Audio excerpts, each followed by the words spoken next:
আসসালামু আলাইকুম। কাছে এবং দূরে যে যেখান থেকে আমার ভিডিওটা দেখতেছেন, আশা করি সবাই ভালো আছেন। আমি আল্লাহর রহমতে ভালো আছি। প্রচুর গরম পড়েছে, মাঝখানে 2 দিন অনেক গরম। তার মধ্য দিয়ে তারপরে এই বৃষ্টিটা আল্লাহ তাআলা আমাদেরকে দান করেছেন রহমত হিসাবে। বৃষ্টিটা দেখতে এত সুন্দর লাগতেছে আমার কাছে। তো এই বৃষ্টিটা একটু ভিডিও করে নিলাম। আমার বাসা তো নিচতলা, তাই বৃষ্টি তেমন অনুভব বা বৃষ্টির দৃশ্যগুলো ভালো করে দেখা যায় না। তো দুপুরবেলা আম বানিয়ে খাবো। এই আমগুলো গ্রামের আম সচরাচর একটু হালকা টক হয় আর মিষ্টি হয়। তো টক মিষ্টি আমগুলো লবণ, চিনি, তারপর হচ্ছে মরিচের গুঁড়া দিয়ে এগুলো দিয়ে যদি দুপুরবেলা বানিয়ে খাওয়া যায় তাহলে কিন্তু অনেক মজা লাগে। আর আমি এই আম বানানোর ভিতরে একটু পানিও দেই, কেননা ঝোল বানানোর জন্য।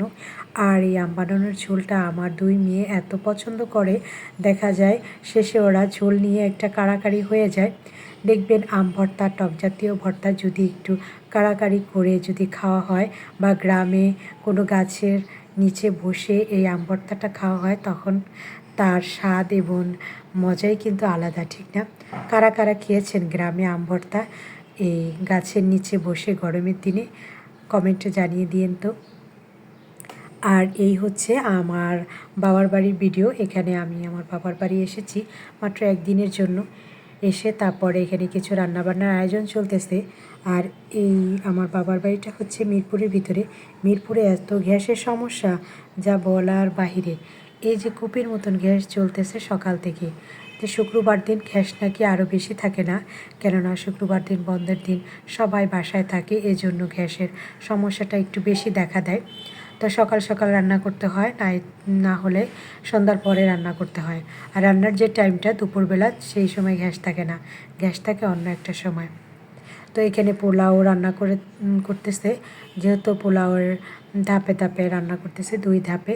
প্রথম এক পাতিল রান্না করে এটা পাতিলে রেখে দিয়ে তারপর আবার ওই পাতিলটাই ধুয়ে তারপর আরেকটা পাতিলে রান্না করতেছে। কেননা বড় পাতিলে একসাথে যদি 3-4 কেজি পোলাওর চাল রান্না করা হয়, সেক্ষেত্রে কিন্তু পোলাওর চালটা ঝরঝরা হতে চায় না, তারপর হচ্ছে পাতিলটাও লাড়াতে খুব সমস্যা হয়। আর এখানে কেঁচো রোস্ট রান্না করে নিয়েছি। এটার ভিডিও আর করিনি, কেননা লম্বা ভিডিও হয়ে যায়। আর আমি তো লম্বা ভিডিও দিই না, কেননা লম্বা ভিডিও দিলে এটা হয়তো বা অনেকে দেখতে চায় না। তা আমার আম্মু এখানে কিশমিশ ঢেলে দিচ্ছে। ইদানিং আমার ভিডিওতে এমন একটা সমস্যা দেখা যায়, 3-4 সাবস্ক্রাইব একাধারে সে কেটে নিচ্ছে, কেউ তুলে নিচ্ছে। কে বা কারা এই কাজটা করতেছে আমি জানি না। আমি যদি তাকে কাছে পাইতাম বা তার শরণাপন্ন হতাম, তাহলে বলতাম, আপু এই কাজগুলো যে করেন, বিনিময়ে আপনাকে কে কী দেয় বলেন তো? বা আপনি কিছু পান তা থেকে, কোনো ইনকাম, উপার্জন বা নিজের কোনো ভালো কিছু? এগুলো কেন করেন? কী জন্য করেন? সবাই কিন্তু এই প্ল্যাটফর্মে এসে খুব কষ্ট করে। এটা আগে তো বুঝতাম না, যে এখন তো আমি হারে হারে টের পাচ্ছি এই জগতে এসে, ইউটিউব জগতে এসে ভিডিও করা যে কতটা কষ্ট। এর মধ্যে থেকে একটা সাবস্ক্রাইব, একটা কমেন্ট, আমরা যারা নতুন ইউটিউবার আছি তাদের কাছে এটা খুব আনন্দের জিনিস। সেই জিনিস থেকে তারা যে এই কাজগুলো করে, মানে খুব দুঃখজনক। আমি কি বলবো, আমার বলার ভাষা নেই। আজকে আমার সাথে প্রায় 1 সপ্তাহ ধরে এই কাজটা হচ্ছে। 3-4টা সাবস্ক্রাইব হচ্ছে, আবার সেটা তুলে নিচ্ছে। মানে কী যে এক অবস্থা, কেন যে এটা করে ওনারা আমি বুঝি না। তো এখানে আমি পোলাও রান্না করার শেষে কিছু ব্রেস্তা এগুলো দিয়ে দিচ্ছি, আর হচ্ছে কিছু সালাদ কেটে নিচ্ছি। খাওয়ার শেষে আর কি মিষ্টি খাওয়া তো সুন্নত, আমরা সেটা সবাই জানি।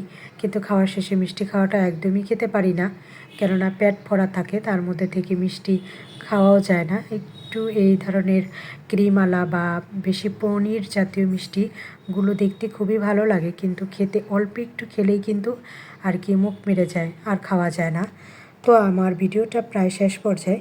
এই শেষ পর্যায়ে ভিডিও এসে আপনাদের কাছে একটা রিকোয়েস্ট, যদি আমার ভিডিওর কোনো অংশ ভালো লেগে থাকে, প্লিজ একটা লাইক দিয়ে কমেন্ট করে সাবস্ক্রাইব করে যাবেন, কেননা আপনার একটা লাইক আমার ভিডিওটা অনেক মানুষের কাছে পৌঁছাতে সাহায্য করবে। আজকের ভিডিওটা এই পর্যন্তই। আসসালামু আলাইকুম। আল্লাহ।